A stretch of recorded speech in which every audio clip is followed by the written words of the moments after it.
Les Jeux olympiques naissent au 8e siècle avant Jésus-Christ. Organisés en l'honneur du dieu grec Zeus, ils se déroulent à Olympie, dans le Péloponnèse, tous les 4 ans. On y pratique la course, la lutte, la boxe, le pancrace, une forme très violente de catch, des compétitions équestres et le pentathlon.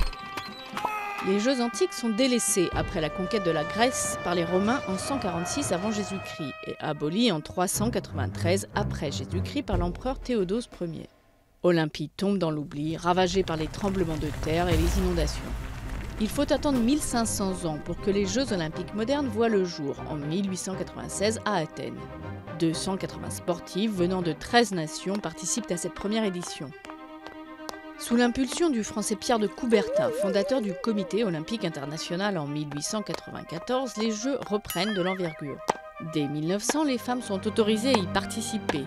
Et en 1924, à Paris, plus de 3000 athlètes venus de 43 nations sont au rendez-vous. Les Jeux de 1936, retransmis à la télévision pour une audience restreinte, se déroulent à Berlin sous le régime nazi. Hitler cherche à utiliser la compétition comme une vitrine de sa propagande sur la supériorité de la race aryenne.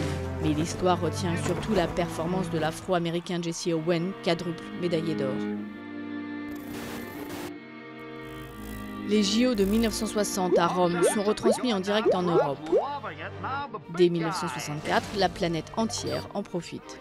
Au plus fort du mouvement des droits civiques américains, aux Jeux de Mexico de 1968, les sprinteurs Tommy Smith et John Carlos protestent sur le podium contre les discriminations dont sont victimes les Noirs aux États-Unis.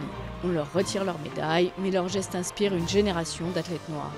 À Munich, en 1972, un commando palestinien exécute dans le village olympique 11 athlètes et entraîneurs israéliens, ainsi qu'un policier ouest-allemand. Aujourd'hui, les Jeux sont la plus importante manifestation sportive mondiale. Plus de 10 500 athlètes et 206 pays participent à ceux de Rio en 2016.